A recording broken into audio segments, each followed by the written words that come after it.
विषय हिंदी, कक्षा स्नातक स्नातकोत्तर, वर्ष 2022 से 2025। कोर्स का शीर्षक हिंदी काव्य भाग 20। उपशीर्षक है मलिक मोहम्मद जायसी और उनका काव्य मानसरोदक खंड से। विचार बिंदु हैं लौकिक प्रेम द्वारा अलौकिक प्रेम की प्राप्ति, अज्ञात शक्ति को पाने की लालसा, जीवन की क्षणभंगुरता और सामाजिक जीवन की विसंगतियाँ, मानव प्रेम के प्रति उदारता। आइए आज हम यहाँ पर चर्चा करेंगे, बातचीत होगी मलिक मोहम्मद जायसी और उनके मानसरोदक खंड की। इसके कुछ चुने हुए अंशों की व्याख्या के संबंध में चर्चा की जाएगी, जिसमें पहला है मेलहें रहस्य सब चढ़ाएं हिंडोरी से लेकर के अंतिम है आप कह होई परख पंख जस डोल। इसमें मलिक मोहम्मद जायसी और उनकी सखियों की क्रीड़ा का वर्णन करते हुए कहते हैं कि सारी की सारी सखियां जो है इतनी खुश हैं, इतनी हर्षित हैं मन से कि वह सावन के महीने में झूले पर चढ़ गईं और भोली भाली सुंदरियां बड़े आनंद पूर्वक आपस में प्रेम पूर्वक सुख से झूलने लगीं।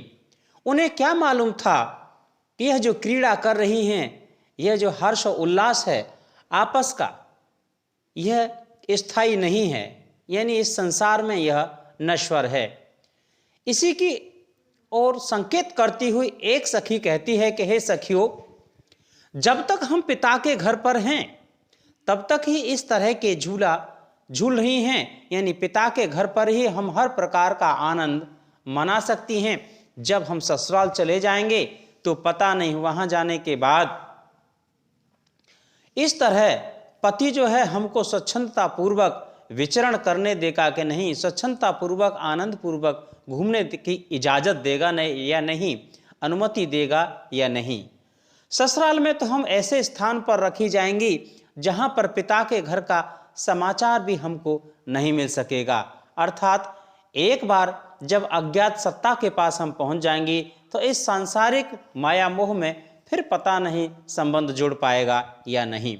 विवाह के बाद ससुराल चले जाने पर हमें धूप और छां फिर कहाँ मिलेगी, अर्थात यहाँ की प्राकृतिक सौंदर्य, यहाँ की धूप, यहाँ की परछाई, यहाँ की वर्षा, यहाँ के शीत, यहाँ की शरद, यहाँ की कोई भी ऋतु हमारे नसीब में फिर नहीं होगी। वहाँ तो हमें अकेले अकेले सखियों के बिना अपने ही घर की चार दीवारी के अंदर कैद रहना पड़ेगा, क्योंकि पिंजरे में बंद पक्षी जिस प्रकार अपने मालिक की इच्छा अनुसार कार्य करता है, भोजन खाता है, बाहर निकल सकता है, उसी तरह से हमको भी पता नहीं उस अज्ञात सत्ता के यहाँ हमको उसी तरह से कैद रहना पड़ेगा। आगे वो सखी समझाती हुई कहती है कि हमारे जो ससुराल वाले हैं वो हमारे गुण पूछेंगे, लेकिन दुर्भाग्य है कि हम पर वो दोष लगाएंगे। अर्थात ससुराल के बारे में एक बात कही जाती है, अब ये कितना सच है कितना नहीं, ये तो उस समय की तात्कालिक परिस्थितियों पर भी निर्भर करता है। लेकिन वो कहती हैं कि बात बात में हमारे लाख गुण भी हों, हमारी लाख अच्छाइयाँ हों, लेकिन फिर भी हमारे गुण की अपेक्षा हमारे दोषों पर ज़्यादा ध्यान दिया जाता है। लेकिन ये तो संसार का नियम है, ये एक मानवीय सच है कि संसार में कोई भी व्यक्ति हो अपने अपने गुणों पर नहीं, अपने दोषों पर ध्यान न दे करके दूसरों के गुणों पर लोग ज़रूर ध्यान देते हैं। और कहते हैं कि ननद जो है छोटी छोटी बातों पर हमको बार बार पे चिढ़ाया करेंगी, गुस्सा करेंगी, और हम हैं कि बड़े संकोच पूर्वक कुछ न कहने की स्थिति में होंगे और अपने दोनों हाथ जोड़कर उनसे पता नहीं कितनी प्रकार की अनुनय, विनय, करुणा और निवेदन करना पड़ेगा। वे हर्ष क्रीड़ाएं जो हम आज अपने यहाँ संसार में कर रही हैं, सांसारिक पिता के घर में जो कर रही हैं, वो पता नहीं वहाँ करने को मिलेंगी या नहीं, ससुराल में पता नहीं उपलब्ध होंगे या नहीं। और कहते हैं कि वहाँ पर दुख पाते हुए भी हमें वह पूरा अपना जीवन बिताना पड़ेगा। हे सखी, ससुराल जाने के बाद हम फिर पिता के घर यहाँ आना संभव नहीं है, और ससुराल में यह खेल तो खेला जाना ये संभव होगा कि नहीं, यह कोई निश्चित नहीं कह सकता है। और वो समझाते हुए कहती है कि हम लोग अकेली अकेली, या आप यूँ कहें कि शादी विवाह होने के बाद जितनी भी सहेलियां हैं सब अलग अलग पति के यहाँ अलग अलग ससुराल में चली जाती हैं और फिर उन्हीं के अनुसार वह व्यवहार करती हैं। जैसे उदाहरण बताते हैं, जैसे कि पिंजरे में बंद पक्षी, और वास्तव में पिंजड़ा सोने का हो या लोहे का, पिंजड़ा तो पिंजड़ा ही होता है, अर्थात कैद तो कैद ही होती है। इसके बाद इसकी व्याख्या के संदर्भ में, काव्यगत सौंदर्य के संदर्भ में, विशेष के संदर्भ में, इससे पहले के भाग में कबीरदास के काव्य की प्रमुख विशेषताएं, रविदास के काव्य की प्रमुख विशेषताएं, उसमें हम चर्चा कर चुके हैं। अब देखें आगे का पद है, खेलत मान सरोवर गई, जाए पाल पर ठाड़ी वहीं। यहाँ से लेकर है अंतिम है, दहु सुख राख है की सुख, दहु कस जन्म निवाह। जैसे कहते हैं कि सखियों का पद्मावती के साथ किया गया एक चर्चा है, जिसमें नैहर एवं ससुराल में लड़कियों की स्थिति के विषय में कहते हैं कि वे सब सखियां क्रीड़ा करती हुई और मानसरोवर पर गईं, है ना, और वहां जाकर के वह खड़ी हो जाती हैं। वे सहेलियां मानसरोवर की शोभा को देख करके उनका मन आनंद से भर उठता है। वो तरह तरह की क्रीड़ा करने के लिए उमंगायित होने लगती हैं, लालायित होने लगती हैं। ये स्वाभाविक है, बिल्कुल सांसारिक स्वभाव है कि व्यक्ति जब अपने मित्रों के साथ होता है तो तरह तरह की क्रीड़ाएं करता है, चाहे वो नदी के किनारे हो या तालाब के किनारे। पद्मावती तो कहते हैं कि हे रानी, मन में विचार कर देख लो, हे रानी तुम मन में विचार कर देख लो कि यहाँ थोड़े ही दिन रहना है। पिता के घर थोड़े ही 4 दिन की चांदनी, फिर अंधेरी रात। यहाँ तो कुछ दिन का रहना है। जब तक पिता का राज है तब तक जो खेलना चाहो खेल लो, आज खेलो, कल खेलो, फिर कल पता नहीं हम अपने अपने ससुराल चली जाएंगी, तो फिर हम वहाँ कहाँ रहेंगी, और फिर यह सरोवर का किनारा हमको नसीब नहीं होगा, फिर यहाँ आना अपने भी हाथ में नहीं होगा। अर्थात संसार में जन्म लेना भी किसी के हाथ में नहीं होता है, क्योंकि मृत्यु के बाद व्यक्ति कहाँ जाता है इसका कोई अनुमान नहीं लगा सकता है। कहाँ फिर एक साथ मिलकर खेलना हो सकेगा। सास और ननद अपनी बोलियों से ही हमको ताने मार मार करके जो हमारा जान ले लेंगी, हमारी प्राण हर लेंगी। और आगे कहते हैं कि कठोर ससुर तो ऐसा है कि वो अपनी इच्छा की इजाज़त के बिना, अपनी इच्छा के बिना हमको घर से बाहर भी नहीं निकलने देगा। और वो कहती है कि एक बात तो सच है कि घर परिवार में जो पति का जो प्रेम होता है वह सबसे ऊपर जरूर होता है, लेकिन उसके स्वभाव के बारे में भी हम नहीं जानती हैं। पति अर्थात मालिक, वो पता नहीं हमारे साथ कैसा व्यवहार करेगा, न जाने हमें सुख से रखेगा या दुख से, या जीवन भर हमारे साथ कैसा निर्वाह करेगा, इसका भी हमको कोई ज्ञान नहीं है, कोई भान नहीं है। जैसे ने एक ओर तो आध्यात्मिक सत्ता और सांसारिक सत्ता की ओर संकेत किया है, लेकिन वहीं दूसरी ओर सामाजिक और पारिवारिक पहलुओं पर भी बड़ी गंभीरतापूर्वक इसमें विचार किया है। कहता है कि सांसारिक जीवन में अनेक तरह की बाधाएं होती हैं, जिनको पार करना हर किसी के बस की बात नहीं है। आगे कहते हैं कि सरवर तीर पद्मिनी आई, खोपा छोर केस मकुलाई। इसकी अंतिम पंक्ति है, पांव छुए मकु पावों, एही में से लहर ही दे। यहाँ पर रानी पद्मावती के खुले हुए केश, बाल एवं रूप सौंदर्य का मलिक मोहम्मद जायसी ने बहुत शानदार चित्रण किया है, बड़ा मनमोहक। वे पद्मिनी स्त्रियां जब सरोवर के किनारे, तालाब के किनारे आई हैं तो उन्होंने अपने अपने केशों के बंधे हुए जूड़ों को खोल दिया है।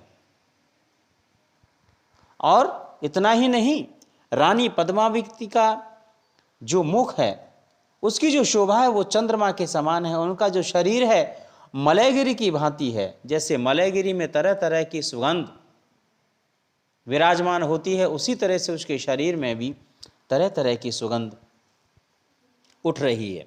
उस पर बिखरे हुए केश राशि ऐसे जान पड़ती है जैसे मानो बाल रूपी सर्पों ने सुगंध लेने के लिए उसके अंगों को चारों तरफ से ढक लिया है।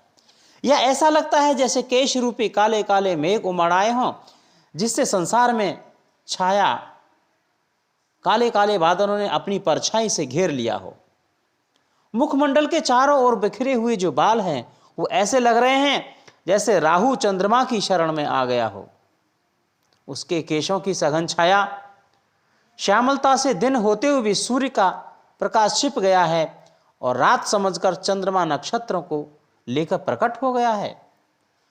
और तो और इस प्रकृति में रहने वाला चकोर पक्षी भी भ्रम के मारे इधर उधर दौड़ रहा है, अपनी दृष्टि लगाए रहता है, क्योंकि मेघों की घटा के बीच में पद्मावती का जो चंद्रमुख है वह उसको दिखाई दे रहा है। पद्मावती के दांत बिजली की भांति चमकीले थे और उसकी वाणी कोयल की तरह थी, अर्थात जब वो बोलती थी तो कोयल की तरह मीठी आवाज में बोलती थी। उसकी भौहें ऐसी लगती हैं जैसे मानव भौहों को लेकर के इंद्रधनुष के रूप में आकाश में दिखाई दे रहा हो। इंद्रधनुष अर्थात उसकी जो भौहें थी वो इंद्रधनुष के समान गोल थी। उसके चंचल नेत्र क्या थे, मानो दो खंजन पक्षी आपस में क्रीड़ा कर रहे हों। उसके श्यामल अग्रभाग युक्त स्तन ऐसे जान रहे थे जैसे नारंगी के ऊपर बैठे हुए भौरे उसका रसपान कर रहे हों, क्योंकि स्तनों की बनावट नीचे से गोरी और ऊपरी भाग उनका काला था। मानसरोवर भी उनकी रूपश्री को देखकर विमोहित हो उठा और अपने हृदय में तरह तरह की इच्छाओं, तरह तरह की कामनाओं को लेकर हिलोरे मारने लगा। वह इस कामना से लहरें उठा रहा था, उसकी तरफ बढ़ाने लगा कि कम से कम पद्मावती को या उन पद्मिनी स्त्रियों को पूरी तरह से न छू सके तो कम से कम उसके पैरों को ही छू ले, उसके पैरों को ही छू करके वह धन्य हो जाए। फिर आगे, धरी तीर सब कंचुक सारी, सरवर मह पैठी सब बारी। यहां से लेकर के एक चांद निशि सरग मह, दिन दूसर जल माह। यहां पर जैसी जो है पद्मावती और उसके सखियों का स्नान करते हुए का चित्रण करते हुए समझाते हैं कि सबने अपनी अपनी सुंदर छपी हुई छापे की खूबसूरत साड़ियों को तालाब के किनारे पर रख दिया है। और जाहिर सी बात है, जब तालाब या नदी में स्नान करना होता है तो अपने वस्त्रों को तालाब के किनारे पर ही रखना पड़ता है। और सब बालाएं सरोवर में जाकर के प्रवेश करती हैं। जैसे ही जल की लताएं जल मिलने से उत्सव प्रसन्न हो जाती हैं, अंदर से आनंदचित्त हो जाती हैं, वैसे वे सारी सखियां जल को पाकर के अंदर से उल्लसित और प्रफुल्लित होती हैं और जल में अनेक प्रकार की काम क्रीड़ाएं करने लगती हैं। अर्थात उनके मन में जैसे आता है उसी तरह से अपना मौज मस्ती और खुशी खुशी खेलने लगती हैं। उनकी आयु का नवीन बसंत कलियों को संवार कर विकसित कर रहा है और नव यौवन रस से भरी हुई वे पूर्ण यौवन से प्रकट हो जाना चाहती हैं। उनके काले काले केश, काले काले बाल विष से भरे हुए सांपों की भांति उनके कमल मुख के चारों ओर लहरा रहे थे। उनके होठ ऐसे लग रहे थे जैसे अनार और अंगूर में कौपल निकल आई थी, अर्थात उसके अधरों की जो रंग था, उनकी जो लालिमा थी, कोपल की लालिमा के समान कोमल और हल्के गुलाबी रंग की थी। कुछ झुकी हुई वे बालाएं ऐसी लगती थी मानो प्रेम की शाखाएं साक्षात झुक गई हैं, क्योंकि वही डाली झुकती है जिस पर फल लगते हैं। वो युवा थी, अर्थात अपने मन चाही तरीके से वो आपस में क्रीड़ा कर रही थी। मानसरोवर पद्मावती और उनकी सहेलियों को पाकर उसकी प्रसन्नता का भी जैसे कोई ठिकाना न रहा। वो फूला नहीं समा रहा था, क्योंकि पद्मावती जैसी चंद्रमुखी उसमें और उसकी सहेलियों को लेकर के स्नान कर रही थी, यानी चंद्रमा साक्षात तारों को लेकर उसके अंदर अवतरित हुआ था। वह जलधन्य हो गया जिसने पद्मावती और तारे जैसी सखियां उदित हों। अब उसमें कमल और कुमुदिनी कहाँ दिखाई देते हैं, अर्थात वे लज्जा के मारे चुपचाप कहीं दूसरी जगह जाकर बैठ गई।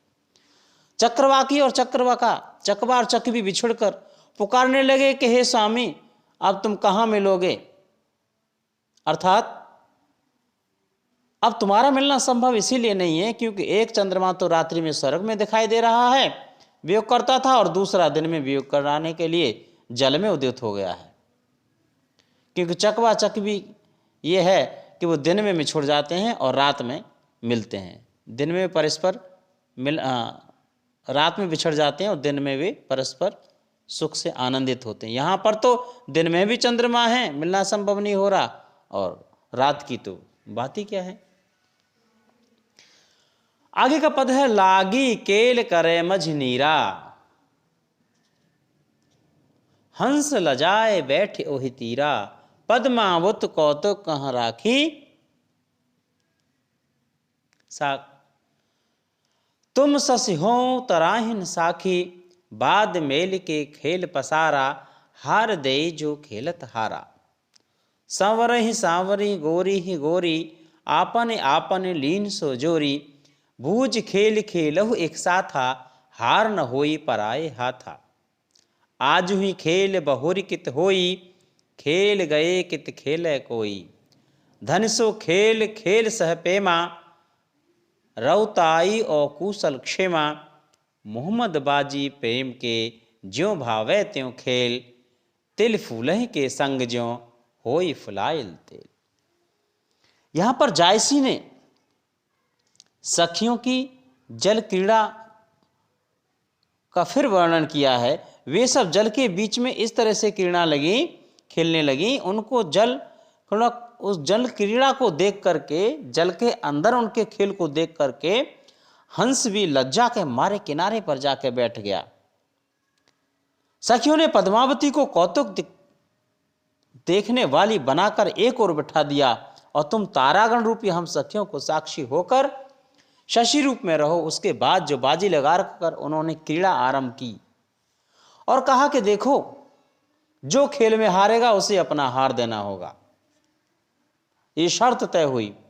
सांवली सखी ने सांवली सखी के साथ अपनी जोड़ी बनाई और गोरी सखी ने गोरी को अपनी अपनी जोड़ी बना लिया। और यह भी तय हुआ कि खेल को बड़ा समझ बूझ लो, बड़ा सोच समझ के खेला जाए और सब एक साथ मिलके खेलना है।